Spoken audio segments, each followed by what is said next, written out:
2024-25 വർഷങ്ങളിൽ കേരളത്തിലെ ഏറ്റവും സമ്പന്നരായ 10 നടന്മാരാരൊക്കെയാണെന്ന് നിങ്ങൾക്കറിയാമോ? ഇന്ത്യയിലെ പ്രൊഫഷണൽ സൈറ്റ് അപ്ഡേറ്റ് ചെയ്തതിനെ അടിസ്ഥാനമാക്കി 2024-25 വർഷങ്ങളിലെ കേരളത്തിലെ ഏറ്റവും സമ്പന്നരായ 10 മലയാള നടന്മാരെ നമുക്ക് നോക്കാം. നമ്പർ 10, കുഞ്ചാക്കോ ബോബൻ. 1981 തന്റെ പിതാവ് ബോബൻ കുഞ്ചാക്കോ നിർമ്മിച്ച ധന്യ എന്ന ചിത്രത്തിലൂടെ ബാലതാരമായിട്ടാണ് കുഞ്ചാക്കോ ബോബൻ അഭിനയ രംഗത്തേക്ക് വരുന്നത്. ഇദ്ദേഹം വെറുമൊരു നടൻ മാത്രമല്ല, ഒരു സമർത്ഥനായ ബിസിനസ്സുകാരൻ കൂടിയാണ്. ഇതിഹാസമായ ഉദയ സ്റ്റുഡിയോ ഇദ്ദേഹത്തിൻ്റെതാണ്. ഇങ്ങനെ ഇദ്ദേഹത്തിന്റെ ടോട്ടൽ നെറ്റ്വർത്ത് നോക്കുകയാണെങ്കിൽ 22 കോടി രൂപയാണ്. നമ്പർ 9, ആസിഫ് അലി. 2009 ഋതു എന്ന ചിത്രത്തിലൂടെയാണ് ആസിഫ് അലി തന്റെ അഭിനയ ജീവിതം ആരംഭിക്കുന്നത്. ഈ ഒരു കാലഘട്ടത്തിൽ, അതായത് 2025 അദ്ദേഹത്തിന്റെ മികച്ച പടം എന്നത് രേഖാ ചിത്രമാണ്. ഇത് അദ്ദേഹത്തിന്റെ ഒരു പ്രധാന വിജയം തന്നെയായിരുന്നു. ബോക്സ് ഓഫീസിൽ 50 കോടിയിലധികം വരുമാനം നേടിയ ഒരു ചിത്രമാണിത്. 2015 ചലച്ചിത്ര നിർമ്മാതാക്കളെ പിന്തുണയ്ക്കാൻ വേണ്ടി ഒരു ചലച്ചിത്ര നിർമ്മാണ കമ്പനിയായ ആഡംസ് വേൾഡ് ഓഫ് ഇമാജിനേഷൻ ഇദ്ദേഹം സ്ഥാപിച്ചു. 2014 ഇദ്ദേഹം ഉദ്ഘാടനം ചെയ്തിട്ടുള്ള കൊച്ചിയിലൊരു ഡെസേർട്ട് ഔട്ട്ലെറ്റ് ആയ വാഫിൽ സ്ട്രീറ്റിന്റെ സഹ ഉടമയാണ് ഇദ്ദേഹം. അങ്ങനെ ഇദ്ദേഹത്തിന് പല രീതിയിലുള്ള നിക്ഷേപങ്ങളുണ്ട്. സോ ഇദ്ദേഹത്തിന്റെ ടോട്ടൽ ആസ്തി എന്ന് പറയുന്നത് 30 കോടിയാണ്. നമ്പർ 8, ജയസൂര്യ. 1995 3 Men ആർമിയിൽ ഒരു ചെറിയ വേഷത്തിലൂടെയാണ് ജയസൂര്യ അഭിനയ രംഗത്തേക്ക് പ്രവേശിച്ചത്. ഇദ്ദേഹത്തിന്റെ ടോട്ടൽ ആസ്തി എന്നത് സമീപകാല കണക്കുകൾ പ്രകാരം 30 കോടി വരെയാണ്. നമ്പർ 7, ടൊവിനോ തോമസ് ആണ്. 2012 പ്രഭുവിന്റെ മക്കൾ എന്ന ചിത്രത്തിലൂടെയാണ് ടൊവിനോ തന്റെ അഭിനയ ജീവിതം ആരംഭിക്കുന്നത്. ഇദ്ദേഹത്തിന്റെ തിരക്കേറിയ വേഷങ്ങളാണ് ABCD, 7th Day, എന്നും നിന്റെ മൊയ്തീൻ തുടങ്ങിയ ചിത്രങ്ങളുടെയാണ് ഇദ്ദേഹം അംഗീകാരം നേടാൻ തുടങ്ങിയത്.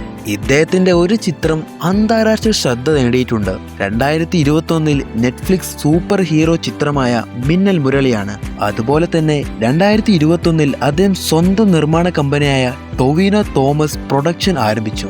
ഈയൊരു ബാനറിൽ അദ്ദേഹം ആദ്യമായി നിർമ്മിച്ച ചിത്രമായിരുന്നു കാല. ഇങ്ങനെ ഇദ്ദേഹത്തിന്റെ ടോട്ടൽ ആസ്തി നോക്കുകയാണെങ്കിൽ ഇദ്ദേഹം ഒരു സിനിമയ്ക്ക് 1 കോടി മുതൽ 6 കോടി വരെ വാങ്ങാറുണ്ടെന്ന് റിപ്പോർട്ടുകളുണ്ട്. അങ്ങനെ നോക്കുമ്പോൾ കണക്കുകൾ 43.36 കോടി രൂപയാണ് ഇദ്ദേഹത്തിന്റെ ടോട്ടൽ ആസ്തി എന്നത്. നമ്പർ 6, സുരേഷ് ഗോപി. 90കളിൽ ഏറ്റവും കൂടുതൽ പ്രതിഫലം വാങ്ങുന്ന നടന്മാരിൽ ഒരാളാണ് സുരേഷ് ഗോപി. ഇദ്ദേഹം സിനിമയിലും രാഷ്ട്രീയത്തിലുമുണ്ട്.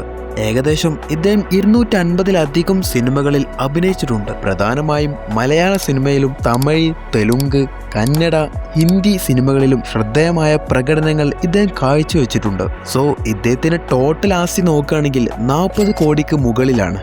നമ്പർ 5, ഫഹദ് ഫാസിൽ. 2002 തന്റെ അച്ഛൻ സംവിധാനം ചെയ്തിട്ടുള്ള കയ്യെത്തും ദൂരത്ത് എന്ന ചിത്രത്തിലൂടെ തന്റെ 19ാം വയസ്സിൽ അദ്ദേഹം അഭിനയ രംഗത്തേക്ക് പ്രവേശിച്ചു. മാത്രമല്ലാതെ കോടികൾ വില വരുന്ന ആഡംബര കാറുകളും ഇദ്ദേഹത്തിനുണ്ട്. 2.65 കോടി വില വരുന്ന കസ്റ്റമേഡ് പോർഷെ, ഒരു മെഴ്സിഡീസ് ബെൻസ് ഇ ക്ലാസ്, ഒരു റേഞ്ച് റോവർ വോഗ് എന്നിവ ഉൾപ്പെടെ നിരവധി ഉയർന്ന നിലവാരമുള്ള കാറുകളാണ് ഇദ്ദേഹത്തിനുള്ളത്. അതുമാത്രമല്ലാതെ റിയൽ എസ്റ്റേറ്റുമുണ്ട്. അമൽ സൂഫിയ രൂപകൽപ്പന ചെയ്ത കൊച്ചിയിലെ ഒരു ആഡംബര വീട്ടിലാണ് അദ്ദേഹം താമസിക്കുന്നത്.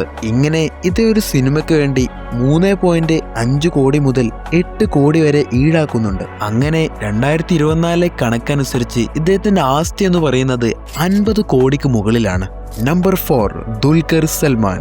മലയാളം, തമിഴ്, ഹിന്ദി സിനിമകളിൽ വിജയം നേടിയ വ്യക്തി. സ്വന്തമായി ഒരു പ്രൊഡക്ഷൻ ഹൗസ് ഉണ്ട്. 2012 അഭിനയ രംഗത്തേക്ക് പ്രവേശിച്ചു. ഇദ്ദേഹത്തിന്റെ ആദ്യ സിനിമയാണ് ഉസ്താദ് ഹോട്ടൽ. അങ്ങനെ പല മൂവികളിലും ഇദ്ദേഹം മെയിൻ ആക്ടറായി അഭിനയിച്ചു.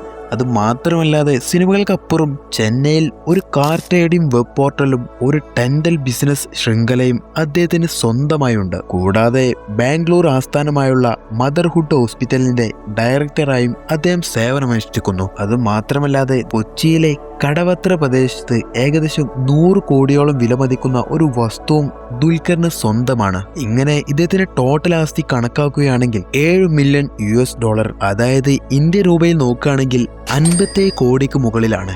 നമ്പർ 3, പൃഥ്വിരാജ് സുകുമാരൻ.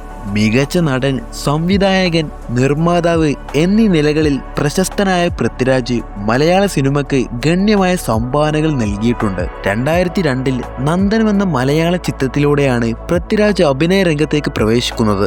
ഇദ്ദേഹം ഒരു സിനിമയ്ക്ക് 3 കോടി മുതൽ 10 കോടി വരെ പ്രതിഫലം വാങ്ങുന്നു. ഏകദേശം ഇദ്ദേഹത്തിന്റെ ടോട്ടൽ ആസ്തി നോക്കുകയാണെങ്കിൽ 60 കോടിക്ക് മുകളിലാണ്. നമ്പർ 2 മമ്മൂട്ടി. 1971 അനുഭവങ്ങൾ പാളിച്ചകൾ എന്ന ചിത്രത്തിലൂടെയാണ് മമ്മൂട്ടി അഭിനയ രംഗത്തേക്ക് വരുന്നത്. ഇത് മാത്രമല്ലാതെ ഇദ്ദേഹത്തിന് ദേശീയ ചലച്ചിത്ര അവാർഡുകളും ലഭിച്ചിട്ടുണ്ട്. Kairali TV, Kairali news, Kairali V തുടങ്ങിയ മലയാള ടെലിവിഷൻ ചാനലുകളുടെ കമ്മ്യൂണിക്കേഷൻ ചെയർമാനാണ് മമ്മൂട്ടി. അത് മാത്രമല്ലാതെ ഇദ്ദേഹത്തിന് ആഡംബര കാറുകളുടെ ഒരു ശേഖരം തന്നെ ഉണ്ടെന്ന് പറയാം. ഏകദേശം 2024 കണക്കനുസരിച്ച് മമ്മൂട്ടിയുടെ ആസ്തി എന്ന് പറയുന്നത് 340 കോടിയായി കണക്കാക്കപ്പെടുന്നു. നമ്പർ 1 മോഹൻലാലാണ്. തന്റെ 18 വയസ്സുള്ളപ്പോൾ മോഹൻലാൽ 1978 മലയാള സിനിമയായ തിരനോട്ടം എന്ന ചിത്രത്തിലൂടെയാണ് അഭിനയ രംഗത്തേക്ക് കടന്നു വരുന്നത്. ഇദ്ദേഹത്തിന് ഇത് മാത്രമല്ലാതെ സൈനിക അംഗീകാരവും ലഭിച്ചിട്ടുണ്ട്. 2009 ടെറിട്ടോറിയൽ ആർമിയിൽ ലെഫ്റ്റനന്റ് കേണൽ എന്ന ഓണറ്റി റാങ്ക് ലഭിച്ച ഇന്ത്യയിലെ ആദ്യത്തെ നടനാണ് മോഹൻലാൽ. നിരവധി വിജയകരമായ ചിത്രങ്ങൾ നിർമ്മിച്ചിട്ടുള്ള പ്രണവം ആർട്സ് ഇന്റർനാഷണൽ ഉൾപ്പെടെ നിരവധി നിർമ്മാണ കമ്പനികൾ അദ്ദേഹത്തിന് സ്വന്തമാണ്.